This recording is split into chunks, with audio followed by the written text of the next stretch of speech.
मेरा पारिवारिक बैकग्राउंड राजनीतिक रहा, लेकिन राजनीति मेरे स्वभाव में नहीं रही। तो उसके बाद मुझे कई बार लगा कि राजनीतिक लोग अपनी चकाचौंध और अपने एक स्टेटस के कारण अपनी एनर्जी बहुत वेस्ट करते हैं। कोई ज़रूरी नहीं कि हम सत्ता में लगातार हैं।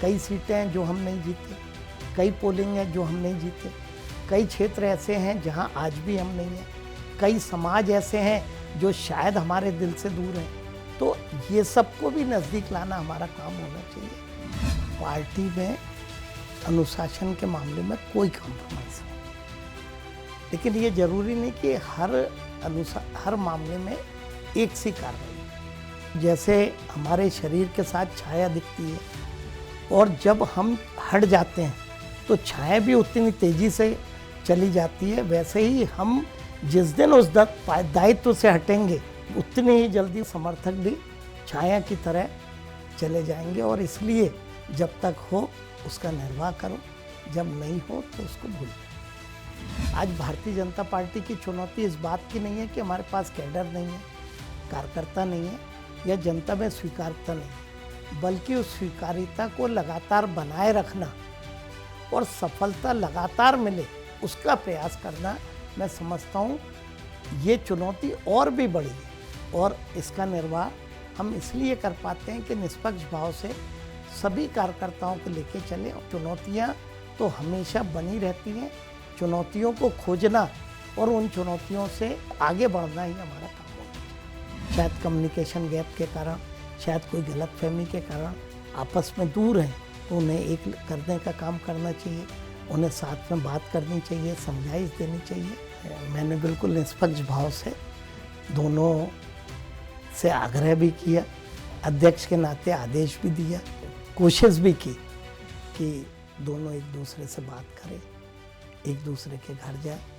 और मैं दोनों का धन्यवाद करना चाहूँगा कि उन्होंने मेरी बात को तुरंत माना। सरकार ने 2 साल में बहुत अच्छा काम किया। कई बार हम उपलब्धियों को नीचे नहीं ले जा पाते। सरकार की हर उपलब्धि, सरकार के हर काम को हम आम जनता कार्यकर्ताओं के माध्यम से ले जाएं। और सरकार के ने, मैं उपलब्धियों की बात नहीं कर रहा, इतने सारे काम किए, इतने सारे नवाचार किए कि उसकी जितनी तारीफ की जाए कम है। जैसे हम सलमान से, अमिताभ से मिलते हैं तो हमें उनकी पर्सनालिटी 2 घंटे इम्प्रेस करती है, लेकिन जब हम लगातार किसी से मिलते हैं तो जो इंटरनल पर्सनालिटी है वही हमें इम्प्रेस करती है। और इसलिए आप लुक पे जाओगे, आप फेस पे जाओगे तो हो सकता है आपको 1 घंटे बाद लगे कि कहीं ना कहीं चूक हो गई। अगर आप विचारों से, अपने कामों से मजबूत रहोगे तो आपको कभी भी किसी तरह की इंटरव्यू के पहले किसी तरह के अपने को ठीक करने की ज़रूरत नहीं पड़ती। जनता के बीच में जब 2028 में जाए तो 2023 से बेटर हमने क्या किया, उन बातों को लेके जाए। सरकार और संगठन के समन्वय के साथ जाए, संगठन का कार्यकर्ता के साथ समन्वय रहे और कार्यकर्ता का आम जन के साथ समन्वय रहे। ये सब चीज़ें अगर ठीक रहेगी तो 2028 में हमारे को चुनौती अवसर बन के आएगी। नमस्कार, कार्यक्रम खास मुलाकात में आपका बहुत बहुत स्वागत है और मैं शरद द्विवेदी। और आज इस कार्यक्रम में हमारे साथ भारतीय जनता पार्टी के जो सीनियर लीडर हैं, वो सिर्फ सीनियर लीडर ही नहीं हैं बल्कि संगठन के एक शिल्पकार हैं, आर्किटेक्ट हैं, अगर ये मैं कहूँ तो गलत नहीं है। और शिल्पकार भी ऐसे हैं, शिल्पकार यानी एक किसी गढ़ी हुई या अनगढ़ चीज़ को और ज़्यादा शेपअप करके उसको और ज़्यादा प्रभावी, धारदार बनाना। तो और उनके व्यक्तित्व की मैं बात करूं तो बहुत सहज, सरल, परंपरा से उनके पिताजी भी इसी परंपरा को निर्वाह करने वाले एक मूर्धन्य प्रतिनिधि के तौर पर बीजेपी के पहचाने गए। और वो भी कोई टैंट्रम्स पसंद नहीं करते हैं कि कहीं कोई एग्जिबिशनिस्ट एटीट्यूड हो, बिल्कुल भी नहीं मिलेगा आपको। एकदम शांति से जनप्रतिनिधि होने के बाद भी कभी गार्ड्स उनके साथ आप नहीं देखेंगे, उनकी गाड़ी पर आप पदनाम लिखा हुआ नहीं देखेंगे।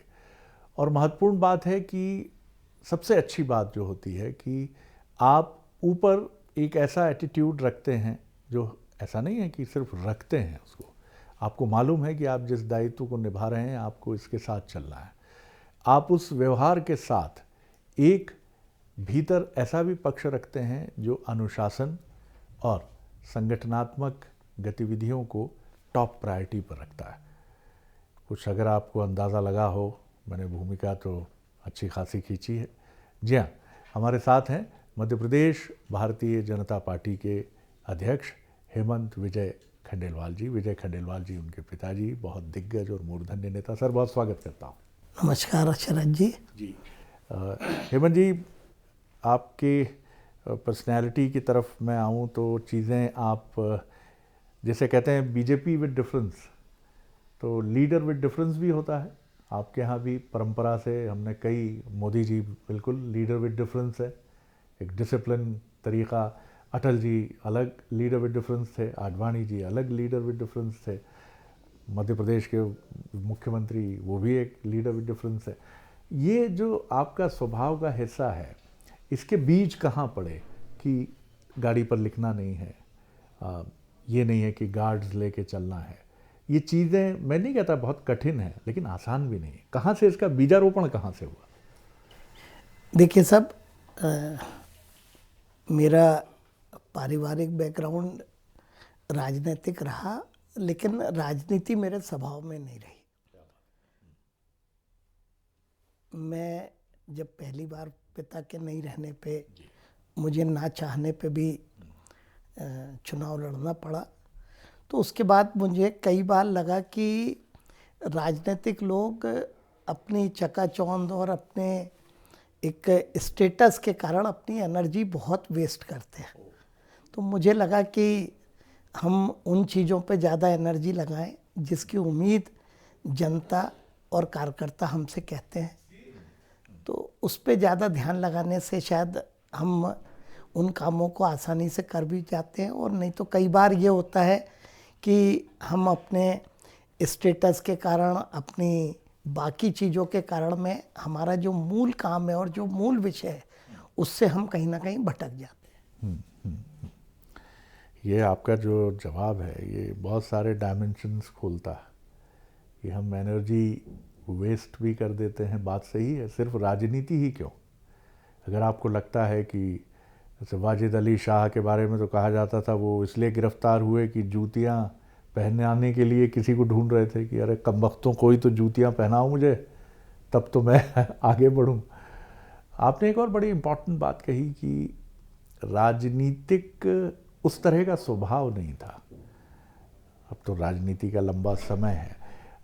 क्या वजह थी कि आपको ऐसा लगा कि उस तरह का, मैं ये नहीं कहूँगा आप राजनेता नहीं हैं, लेकिन राजनीति का वो स्वभाव जो बहुत पारंपरिक है वो आप में नहीं है। तो ये कुछ सलाह नहीं मिली घर से? पिताजी से भी कभी बात हुई इसको लेकर? उनका क्या सोच था, उनका क्या नज़रिया था? वो भी ऐसे ही थे, स्वभाव से स्ट्रिक्ट थे, अपने सिद्धांत के पक्के थे, लेकिन सहज ही रहते थे। उन्होंने भी अपने 4 बार सांसद रहे, शायद कभी कोई गार्ड साथ नहीं रहा, कभी कोई गाड़ी पे नेम प्लेट नहीं लगाई होगी, और वैसा ही उनका स्वभाव था।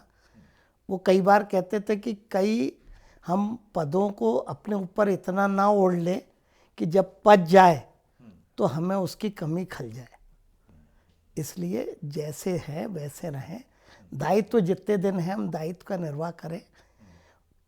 ये तय है कि चाहे मैं हूँ चाहे कोई हो, उसका दायित्व जाना ही है, तो हम उसके बाद भी हमारा जीवन वैसा ही रहना चाहिए जैसा दायित्व के समय था।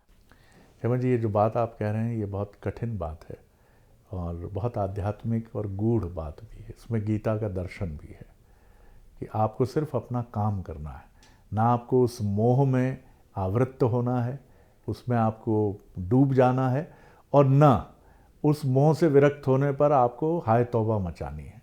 तो क्या मैं ये जान सकता हूँ कि आपका गहरा क्या आध्यात्मिक रुझान भी है? नहीं, आध्यात्मिक नहीं, मेरा सोच है कि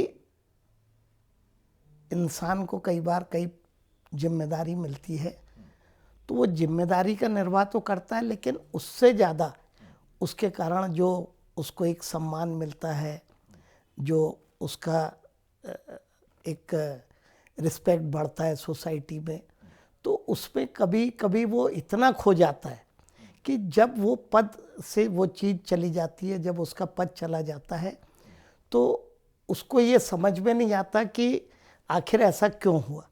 तो मेरा व्यक्तिगत सोचना है कि जीवन में कई बार कई चीज़ें आती हैं जाती हैं, हमें जब जो काम मिले उसे करें, उससे उतना ही मोह करें जितना कि उस पद को एक उस पद के साथ जरूरी है न्याय करने के लिए, उतना ही उससे मोह करें। आप जब ये बात मुझसे कह रहे हैं तो मैं सोच रहा था कि एक चिकित्सक जो होता है, हम जब उसके पास जाते हैं तो अपनी प्रॉब्लम लेके जाते हैं और हमें लगता है दुनिया की सबसे गंभीर समस्या है, कई बार ईश्वर ना करे किसी को दिक्कत हो। चिकित्सक बड़े निरपेक्ष भाव से देखता है, मतलब शरद जी ठीक हो जाएंगे, इट विल टेक टाइम, ये मेडिसिन मैं दे रहा हूँ, थोड़ा सा आप भी ध्यान रखिए। आप मुझे ऐसे ही एक अध्यक्ष प्रतीत हो रहे हैं जहाँ पदमोह नाम के रोग से घिरे हुए लोगों की भरमार है। माफ़ कीजिएगा, आप इससे अपरिचित नहीं हैं, तो राजनीति के हर कदम से जहाँ पद ही सबसे महत्वपूर्ण हो जाता है। हालांकि बीजेपी पार्टी विद डिफरेंस है, यहाँ आप चाहें भी पद से अटैच हो जाना तो ये आपके हाथ में नहीं है। ये तय करने के लिए कुछ निरपेक्ष लोगों का एक समूह है, जिसमें पर्दे के सामने प्रत्यक्ष भी है, पर्दे के पीछे भी है। तो ऐसे में आप जब आसपास ऐसे लोगों का समूह देखते हैं जिनको पद चाहिए, जिनको वो चाहिए, तो आप बहुत अच्छे से ट्रीट कर पाते होंगे कि भैया माया महाठगिनी में जानी। देखिए, मानव स्वभाव है, जो राजनीति में है, जो कोई व्यवसाय में है, तो वो कोई ना कोई अपेक्षा लेके आए।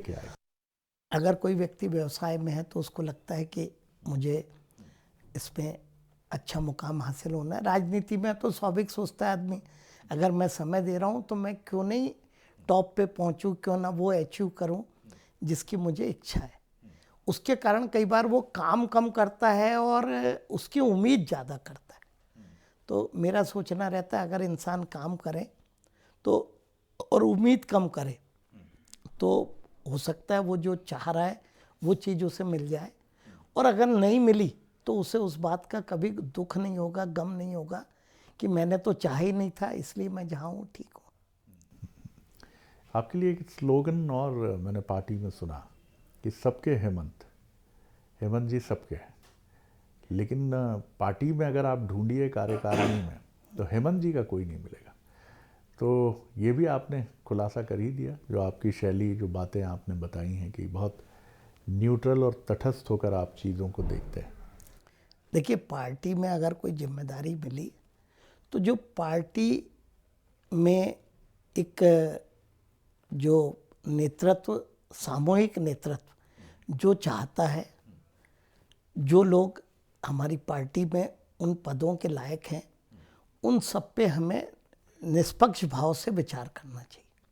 कई बार हम पद पे आते हैं तो हमें लगता है कि हर व्यक्ति हमारा समर्थक होना चाहिए, जबकि हमें इस बात की चिंता करनी चाहिए कि हर व्यक्ति में क्षमता हो, वो उस काम को करने लायक हो, और उसकी विचारधारा हमारे प्रति नहीं बल्कि पार्टी के प्रति हो।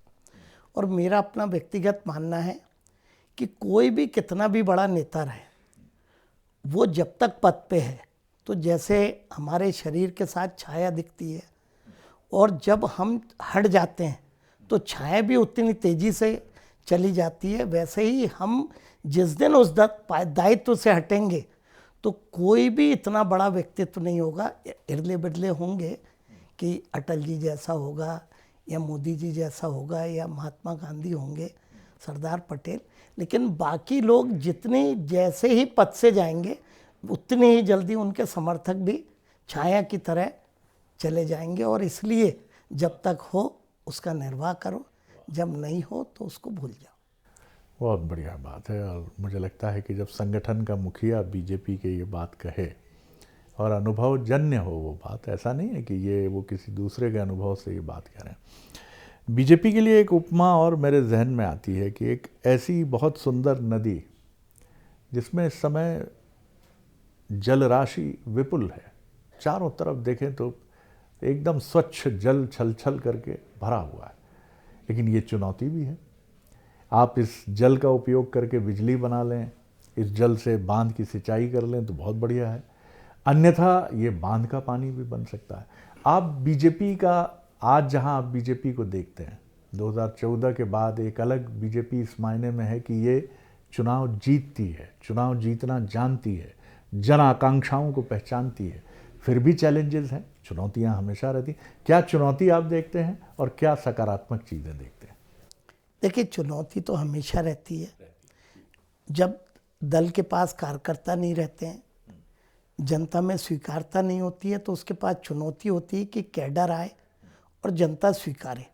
आज भारतीय जनता पार्टी की चुनौती इस बात की नहीं है कि हमारे पास कैडर नहीं है, कार्यकर्ता नहीं है या जनता में स्वीकारता नहीं है, बल्कि उस स्वीकार्यता को लगातार बनाए रखना, कैडर को संतुष्ट रखना, इतने बड़े कैडर को संभाल के रखना और सफलता लगातार मिले उसका प्रयास करना, मैं समझता हूँ ये चुनौती और भी बड़ी है। और इसका निर्वाह हम इसलिए कर पाते हैं कि निष्पक्ष भाव से सभी कार्यकर्ताओं को लेके चलें। और मैं तो कई बार कहता हूँ कि कोई ज़रूरी नहीं कि हम सत्ता में लगातार हैं। कई सीटें हैं जो हम नहीं जीते, कई पोलिंग है जो हम नहीं जीते, कई क्षेत्र ऐसे हैं जहां आज भी हम नहीं हैं, कई समाज ऐसे हैं जो शायद हमारे दिल से दूर हैं। तो ये सबको भी नज़दीक लाना हमारा काम होना चाहिए। और इसलिए चुनौतियां तो हमेशा बनी रहती हैं। चुनौतियों को खोजना और उन चुनौतियों से आगे बढ़ना ही हमारा काम होना चाहिए। और मैं इसे आपका एक टास्क मानूं कि आप चुनौतियों को ढूंढते हैं और उनसे पार पाने की, उनसे आगे जाने की या उन पर सफलता पाने की कोशिश करते हैं। ये निश्चित, मैं तो ये सोचता हूँ कि आप कितने भी सफल हो, अगर किसी बच्चे को 98% नंबर मिल जाए तो 2% की चुनौती है। तो चुनौती ढूंढना चाहिए। हमारे को क्या चैलेंजेस हैं वो हमें खुद ढूंढने चाहिए और उस चैलेंजेस से हम कैसे निपटें इसकी हमें चिंता करनी चाहिए। तो मुझे ये भी लगता है कि आपके पास पूरा रोड मैप है चैलेंजेस का भी। निश्चित तौर पे आने वाले भविष्य में क्या चुनौती हो सकती है, क्या चैलेंज है हमारे आगे।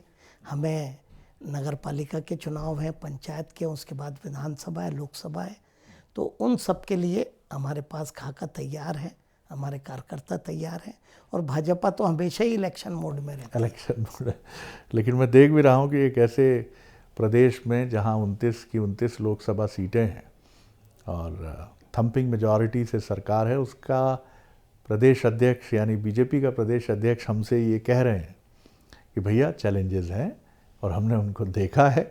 ये वो बीजेपी है जिसको शायद हम उसकी सफलता के गान के पीछे उसके इस पक्ष को हम नहीं देख पाते जो ज़मीन पर अपने पैर टिका के मजबूती से आगे बढ़ता है।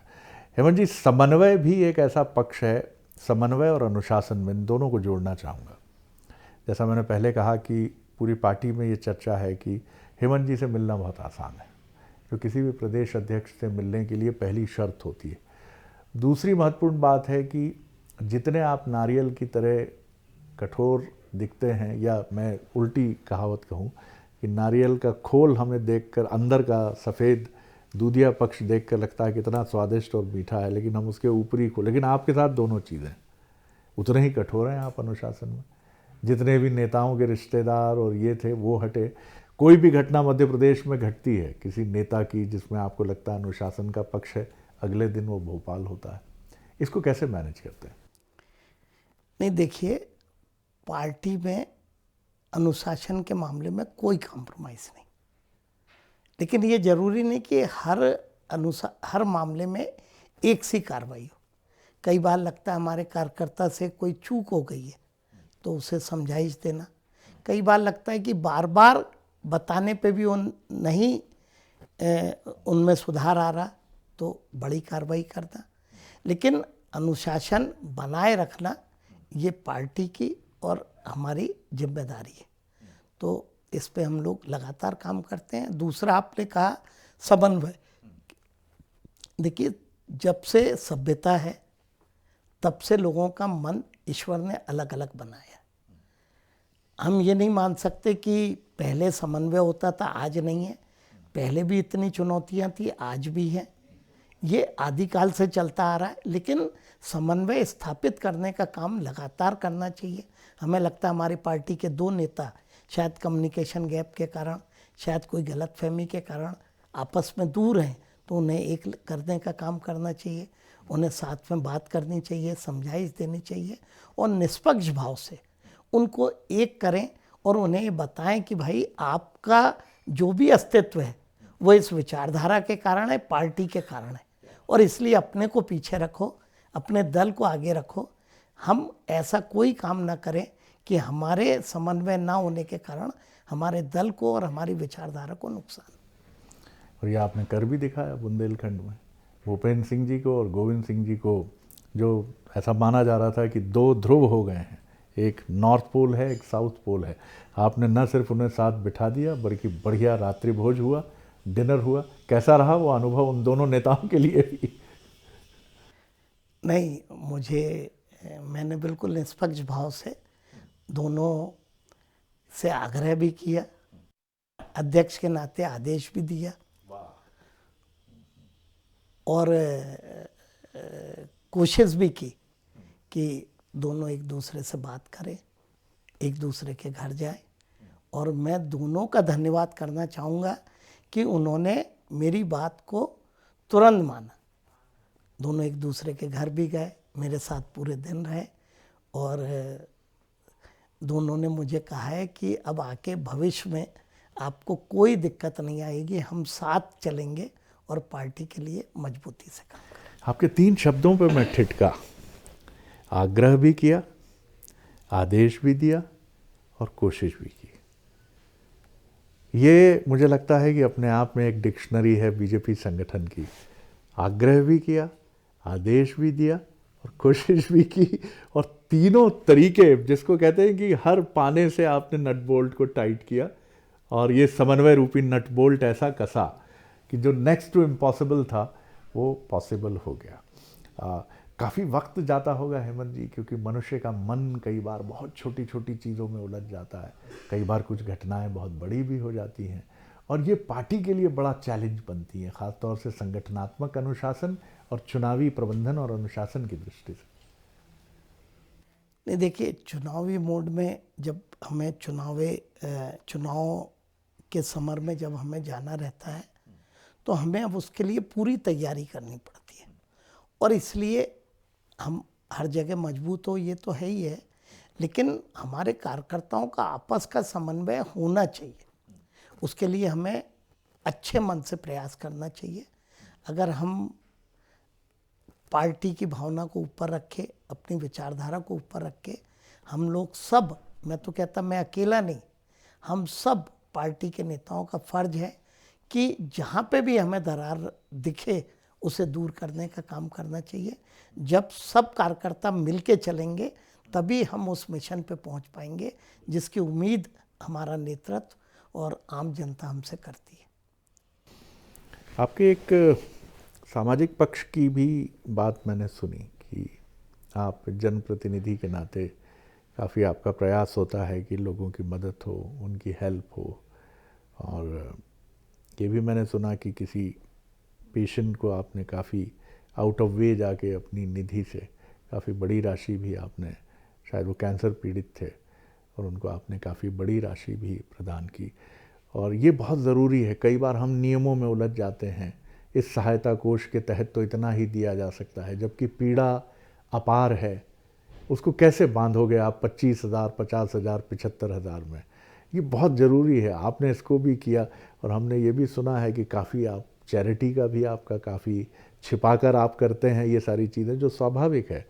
मैंने देखा है आपको कि मीडिया से भी आप अपनी उपलब्धियों को लेकर, अभी भी मैं देख रहा हूँ कि आप इन सारी चीज़ों को लेकर आपके मन में यही भाव रहता है कि इन सब पर बात हो रही है बड़ा। लेकिन कैसे देखते हैं, क्योंकि ये मनुष्यता है, ये ह्यूमैनिटी है, ये होना ही चाहिए, और अगर आप कॉम्पिटेंट हैं, सक्षम हैं, तो अवश्य ही करना चाहिए। देखिए, निधि तो अभी है, वो जो आप केस बता रहे हैं उससे मैंने व्यक्तिगत मदद की, निधि से नहीं की। अरे ओह, व्यक्तिगत इतनी बड़ी राशि आपने हाँ मैंने मैनेज 5 की? से की। जी। और ऐसे मेरे अनगिनत किस्से होंगे।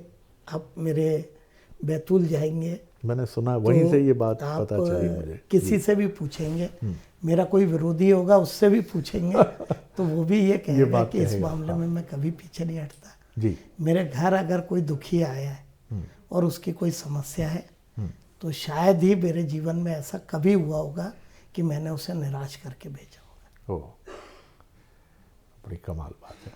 तो मतलब मैं ये भी समझूं कि आप बहुत संस्थागत रूप से भी ये काम करते रहे हैं बरसों से। हाँ, मेरा शुरू से स्वभाव है।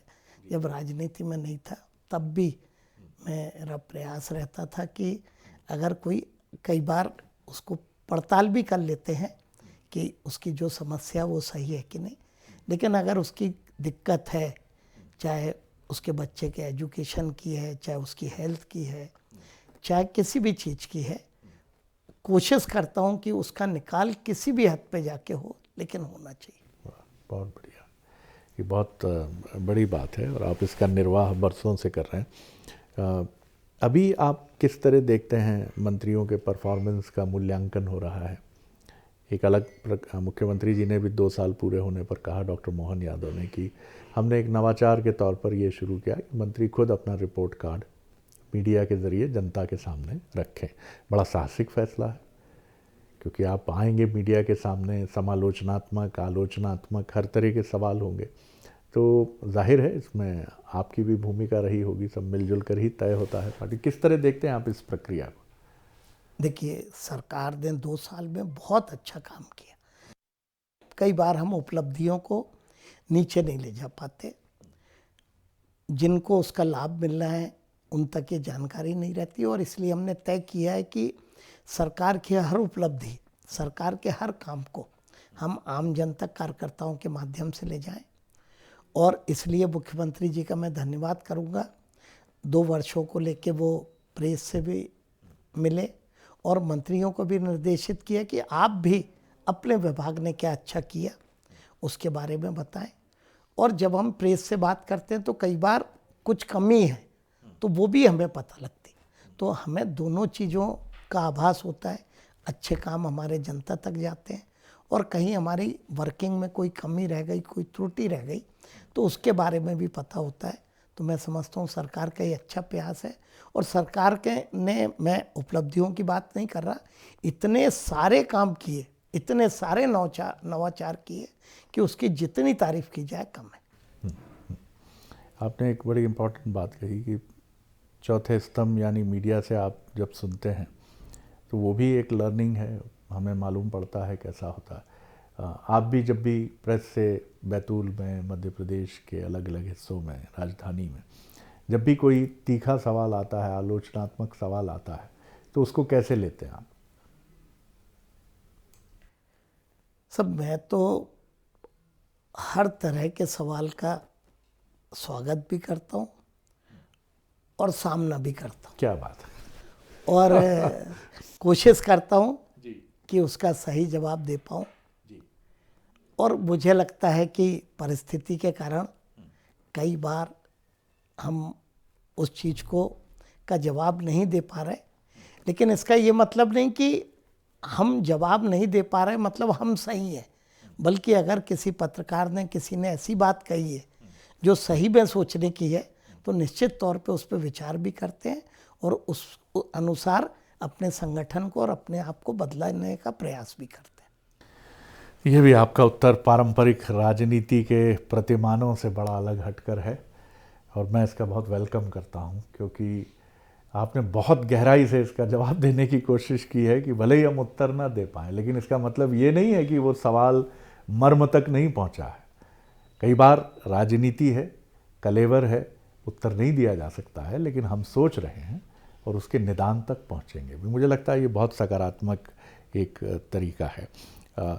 चुनाव की तैयारियां बीजेपी हमेशा करती है और जब आप इतने इफ़िशेंट तरीके से खेलना शुरू करते हैं, जैसे वेस्ट इंडीज़ की टीम मुझे याद आती है जो 80 के दशक तक अनचैलेंजेबल रही, 90 के दशक तक बल्कि, तो आपकी भी ये चुनौती है कि एक ऐसी टीम जो किसी कंप्यूटर की तरह हर काम अपना परफेक्ट करती है, लेकिन उसका जोश बना रहे, उसका वही लेवल बना रहे, बल्कि उसमें और वृद्धि हो, इसके लिए क्या सोचते हैं आप? मैंने पहले भी आपको कहा कि पार्टी में काम और चुनौतियों की कमी नहीं है और लगातार ये बने रहते हैं। अगर हम चाहते हैं कि सफलता हमें मिलती रहे, हम सफलता के शिखर पे रहें, तो हमारा काम भी बढ़ जाता है और चुनौती भी बढ़ जाती है। और इसलिए आप देखिए, कई पार्टियां चुनाव के साल एक्टिव होती हैं, चुनाव के समय एक्टिव होती हैं, जबकि भारतीय जनता पार्टी में चाहे हमारा केंद्रीय नेतृत्व हो, राज्य का हो, जिले का हो, मंडल का हो, पूरे महीने कुछ ना कुछ हमारी संगठनात्मक गतिविधि चलती है, हमारी बैठकें चलती हैं, हमारे आंदोलन चलते हैं, हमारे विचार विमर्श चलते हैं, हम लोग लगातार काम करते हैं। बिल्कुल ठीक बात है। बीजेपी का एक ये बड़ा अंतर समझना ज़रूरी है कि ये एक ऐसी पार्टी है जो अपने को राग द्वेष से अलग रखते हुए पूरे समय एक परफॉर्मर की तरह झोंक कर रखती है। थोड़ा अलग हल्का फुल्का एक सवाल है मेरा कि अब तो आपकी व्यस्तता बहुत बढ़ गई है, ऐसे में घर परिवार के लिए समय कितना और क्या, इसके लिए भी आपने, क्योंकि जितना मैं आपसे बात करके आपको परत दर परत समझने की कोशिश कर रहा हूँ, मुझे लगता है कि आपने हर चीज़ के लिए बड़ा अच्छा वर्गीकरण कर रखा है, क्योंकि आपका अनुशासनात्मक पक्ष मुझे बहुत मजबूत प्रतीत होता है। इज़ इट ट्रू सर कि घर पर भी आप अपना इतनी व्यस्तता के बाद समय निकाल ही लेते हैं संवाद का, चर्चा का? बिल्कुल बिल्कुल। मैं सैटरडे संडे कोशिश करता हूँ कि अपने गृह ज़िले में रहूं और मेरा हफ्ते में 1 दिन 2 दिन मेरा बेटे से, पत्नी से किसी भी विषय पे हम जो, क्योंकि सब वर्किंग है, मेरे वाइफ स्कूल चलाती है, बेटा इंडस्ट्री चलाता है, भतीजा है साथ में, ब्रदर है, तो हम लोग हफ्ते में 1 बार हमारी नहीं, बेटा ही है अभी, तो हम लोग बैठ भी जाते हैं और बाकी तो फैमिली में जो समय देना है वो दे भी लेता हूँ। उसे थोड़ा सा अभी अध्यक्ष बनने के बाद थोड़ा समय की कमी रहती है, लेकिन कोशिश करते हैं कि उन जिम्मेदारियों को भी पूरा कर सकें। ये आपने बड़ी ज़बरदस्त बात बताई। तो क्या कहेंगे आप उन लोगों से जो राजनीति में रह के, अक्सर कई बार मैं उनकी पीड़ा देखता हूँ कि हम परिवार को समय नहीं दे पाते हैं, परिवार को भी तैयार रहना चाहिए इसके लिए। कई बार, माफ़ कीजिएगा, एक पत्रकार होने के नाते मैं भी घर में ये बात कहता हूँ कि एक जर्नलिस्ट को कभी भी किसी भी खबर से जूझना पड़ सकता है, आप लोग तैयार रहिए, हम शादी में नहीं जा पाए तो कोई बात नहीं, जर्नलिस्ट का काम भी एक बड़ा अलग काम होता है। क्या कहेंगे आप ऐसे तथाकथित व्यस्त लोगों से? देखिए, राजनीति में पॉलिटिशियन लोग बहुत समय ऐसी चर्चाओं में निकाल देते हैं जिसमें उनकी कोई इन्वॉल्वमेंट की ज़रूरत ही नहीं। जैसे मैं एक बार एक बूथ पे बैठा था, तो मेरे आने के पहले, पुरानी बात बता रहा, वहाँ आधा घंटे बात चल रही थी कि फलानी हमारी पार्टी का राष्ट्रीय अध्यक्ष कौन बनेगा, उसको लेके वो आधा घंटे से चर्चा कर रहे थे। तो मैं गया तो उन्होंने मेरे को इन्वॉल्व किया। मैंने कहा यार 1 मिनट ठीक है, मैंने कहा जो विषय अपना नहीं, जो विषय केंद्र का है, अपन अवेयर रहे, ठीक है, हाँ। लेकिन तुमने पूरा समय काय में जाया कर दिया वो चर्चा करने में जिसमें तुमसे कोई राय नहीं ले रहा और तुम्हारा समय गया। तो मैं कई बार पॉलिटिशियनों को बोलता हूं कि हम बहुत सा समय किसी के पक्ष में बात करने में, किसी को क्रिटिसाइज करने में और इस तरह के वार्तालाप में खराब कर देते हैं जिसकी कोई ज़रूरत ही नहीं। राजनीति में जिस विषय पे जब ज़रूरत हो तभी उतनी बात करो, बाकी समय साइलेंट रह के अपना काम करो। एक चीज़ और मैं देख रहा हूँ कि आपसे मैं बात कर रहा हूँ, आप बिल्कुल बोले अपनी ड्रेस में हैं, घर की ड्रेस में हैं, बिना किसी टेंट्रम के, जबकि मैंने देखा है कि जैकेट्स बदलती हैं। मैं जाता हूँ, कोई बुराई नहीं है उसमें, सबका अपना शौक़ है, अपनी बातें हैं। ये भी पूछ लिया जाता है, शरद जी ठीक है, चेहरा ठीक है, ये ठीक है ना, अपीयरेंस देख लो भैया, कैमरा कौन सा प्रोफाइल ठीक है, वो भी कोई बुरी बात नहीं है। लेकिन कई बार हमारे कॉन्फिडेंस का आधार ये हो जाता है कि मेरी जैकेट कैसी है, मेरा ये कोट कैसा जा रहा है, मेरा अपीयरेंस कैसा जा रहा है, और उसमें अगर कोई भी कमज़ोरी हुई तो कॉन्फिडेंस पे असर आता है। आपने अपने कॉन्फिडेंस को बिल्कुल आधार नहीं बनाया इसका, अपने काम को ही आधार बनाया। क्या होता है, किसी इंसान की पर्सनालिटी कई तरह की होती है। एक होती है वो पर्सनालिटी जो दिखती है। आहा, वाह जैसे हम सलमान से, अमिताभ से मिलते हैं जी, तो हमें उनकी पर्सनालिटी 2 घंटे इम्प्रेस करती है। लेकिन जब हम लगातार किसी से मिलते हैं तो जो इंटरनल पर्सनालिटी है वही हमें इम्प्रेस वही इम्प्रेस करती है जी। और इसलिए आप लुक पे जाओगे, आप फेस पे जाओगे, तो हो सकता है आपको 1 घंटे बाद लगे कि कहीं ना कहीं चूक हो गई। लेकिन आपके इंटरनल पर्सनालिटी, अगर आप विचारों से, अपने कामों से मजबूत रहोगे तो आपको कभी भी किसी तरह की इंटरव्यू के पहले किसी तरह के अपने को ठीक करने की जरूरत नहीं पड़ेगी।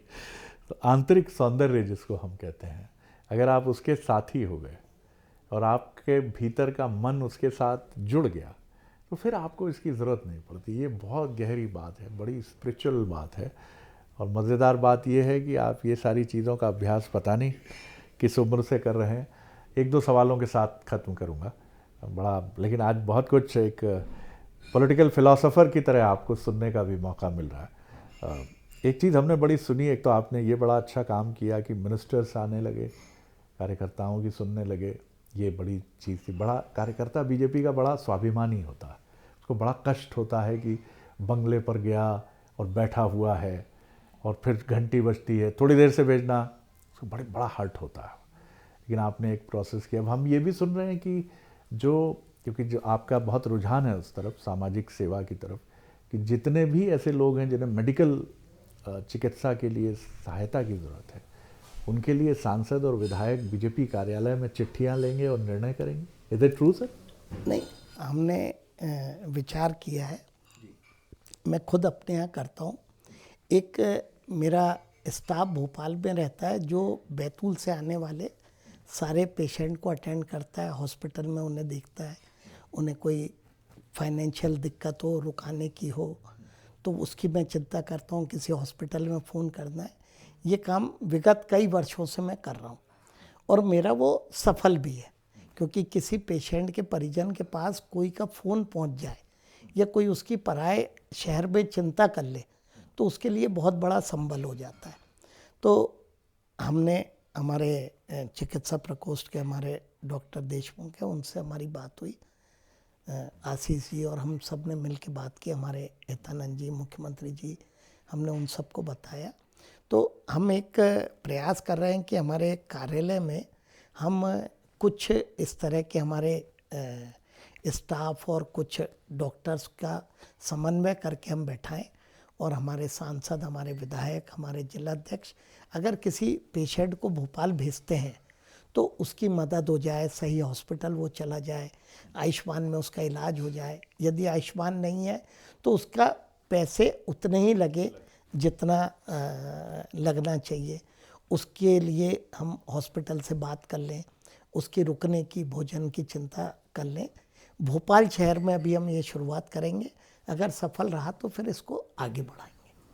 बहुत अच्छी बात है ये बहुत अच्छा है। और डिग्निटी से मदद हो सर, गरिमा के साथ मदद हो, क्योंकि मदद मांगने वाला आता तो ज़रूर है लेकिन कई बार बहुत तकलीफ़ में होता है। कृष्ण ने जिस तरह सुदामा की मदद की, हो सके तो सिस्टम में, ख़ासतौर से अगर वो एक संस्थागत रूप में मदद हो रही है, संगठनात्मक रूप से बीजेपी कर रही है या सरकार कर रही है, तो उसमें बहुत डिग्निटी होना चाहिए। आखिरी सवाल आपसे कर रहा हूँ, 2028 पर निगाह जैसा आपने कहा, और बीजेपी के लिए तो कहा ही जाता है कि मंजिल पर ही नज़र रहती है 12 महीने 365 दिन। फिर भी जितना मैं आपको देख रहा हूँ एक धीर, गंभीर और अध्ययनशील राजनेता को, 2028 की चुनौतियाँ आपको क्या दिखती हैं? और एक ऐसी पार्टी को लक्ष्य केंद्रित रखना जो सफलताओं के घोड़े पे सवार है, आसान नहीं है। निश्चित तौर पे अगर हम लगातार सफल हो रहे हैं तो जनता की हमसे उम्मीदें भी हैं और थोड़ी भी कभी अगर हमारी रहती है तो कहीं ना कहीं हमें नुकसान होता है, और इसलिए हम लगातार अपनी कमियों पे काम करें, जनता की अपेक्षाओं पे काम करें। हम जनता के बीच में जब 2028 में जाए तो 2023 से बेटर हमने क्या किया, उन बातों को लेके जाएं। सरकार और संगठन के समन्वय के साथ जाएं, संगठन का कार्यकर्ता के साथ समन्वय रहे और कार्यकर्ता का आम जन के साथ समन्वय रहे। ये सब चीज़ें अगर ठीक रहेगी तो 2028 में हमारे को चुनौती अवसर बन के आएगी।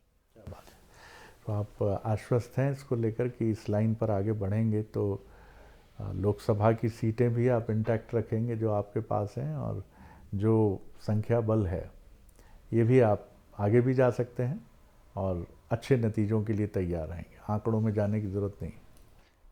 निश्चित तौर पे मैं आंकड़े में बिल्कुल नहीं जाऊंगा, लेकिन भाजपा सफल हो, हमारी पार्टी लोगों की सेवा करते रहे, इसके लिए हम प्रयास करेंगे और इसके लिए हम पार्टी को मजबूत भी करेंगे। पार्टी आम जन की कोई भी समस्या है उसे दूर करने का प्रयास करे, सरकार के पास हर वो बात पहुंचे जो जनता हमारे दल से अपेक्षा करती है, इसके लिए हम प्रयास करेंगे। और हम 2028 में सफल हो, इसके लिए हमें जिस भी तरह जितनी भी मेहनत करनी पड़े हम वो सब करेंगे, और 2028 में पुनः पार्टी जीते इसके लिए हम तन मन धन से सब मिलके काम करेंगे। बहुत धन्यवाद हेमंत जी, और बहुत शुभकामनाएं आपके राजनीतिक जीवन के लिए भी और भारतीय जनता पार्टी के लिए भी, कि जिन सपनों को लेकर आप आगे बढ़ें उन सपनों के साथ आप आगे बढ़ें। बहुत धन्यवाद, और आपने वक्त निकाला। मैं जानता हूं कि आप इंटरव्यू देने में, मैं ये नहीं कहूँगा कि कोई इसमें कोई चुनौती आती है, लेकिन आप जानते हैं कि चरैवेति पर ध्यान दो, आगे बढ़ते रहो। लेकिन फिर भी ये भी एक ज़रूरी हिस्सा है, क्योंकि आपकी बात मध्य प्रदेश के कार्यकर्ता ही नहीं, मध्य प्रदेश के लोग भी जानना चाहते हैं कि प्रदेश अध्यक्ष क्या सोच रहे हैं। तो ये भी एक दायित्व मैं विनम्रता से कहूँगा कि आपका है कि समय समय पर आप अपनी बात पहुँचाएँ। लेकिन मैं सिर्फ अक्सर इंटरव्यू के बाद मैं कंक्लूड करने की कोशिश करता हूँ, लेकिन जापानीज़ कविता हाइकू एक कविता होती है जो बहुत कम शब्दों में होती है। आपके लिए 3 शब्द मैं फिर कंक्लूड करते हुए बोलूँगा। देखिए, प्रदेश बीजेपी अध्यक्ष के व्यक्तित्व को डिफ़ाइन किया है हेमंत जी ने खुद अपने एक जवाब से। वो है आग्रह किया, आदेश दिया जो उनका दायित्व है, और कोशिश की। इन 3 शब्दों में न सिर्फ एक संगठनात्मक मुखिया की कार्यशैली समझ में आती है हमें, बल्कि इसको हम अगर अपने जीवन में भी देखें, अगर हम वरिष्ठ हैं परिवार में तो आग्रह करना छोटों से हमारा दायित्व है, आदेश देना हमारा बहुत दायित्व है जहाँ लगे कुछ चीज़ें इधर उधर हो रही, और कोशिश बेहतरी के लिए हमेशा करना। मुझे नहीं लगता इससे ज़्यादा। उनसे पूरे समय बात करके ये लगा कि वो अटैचमेंट के साथ डिटैचमेंट के एक विद्यार्थी बहुत मजबूत हैं। वो जानते हैं कि शोहरत की बुलंदी भी पल भर का तमाशा है, जिस शाख पे बैठे हो वो टूट भी सकती है। तो उन्हें कोई भ्रम नहीं है। वो ऐसे परिवार से आते हैं जहाँ सारी चीज़ें उन्होंने देखी हैं, सब कुछ देखा है उन्होंने। गहरा अनुशासन, पार्टी के प्रति लगाव, सफलता, समृद्धि। तो इसीलिए उनके कदम बहुत सधे हुए हैं। वो अपना काम करने आए हैं, और जस की तस रख दीनी रे चदरिया, ये उनकी, मैं नहीं कह रहा हूँ कि वो ये सोच को, लेकिन वो जो बात कहते हैं वो इसी के निकट है, इसी के नज़दीक आती है। और आपको शायद बीजेपी की रीति नीति में ढले हुए ऐसे अनेक वरिष्ठ कार्यकर्ता मिल जाएंगे हेमंत जी की पीढ़ी के, जिन्होंने सिर्फ सीखा है तो यही सीखा है, दायित्व दिया गया उसे निभाइए, और अपेक्षा और मोह से दूर होकर अपने दायित्व को, अगला दायित्व है तो उसकी तरफ बढ़ जाइए। और जितनी बात वो कहते हैं कि परिवार के साथ समय, तो ये बताता है आप कितने भी व्यस्त हों, ये आपकी कमज़ोरी है कि आप अलग अलग वर्गीकरण करके सबके लिए समय नहीं निकाल पा रहे हैं। ख़ास मुलाकात में इतना ही। अगली बार एक और ख़ास शख्सियत से मुलाकात करेंगे। नमस्कार।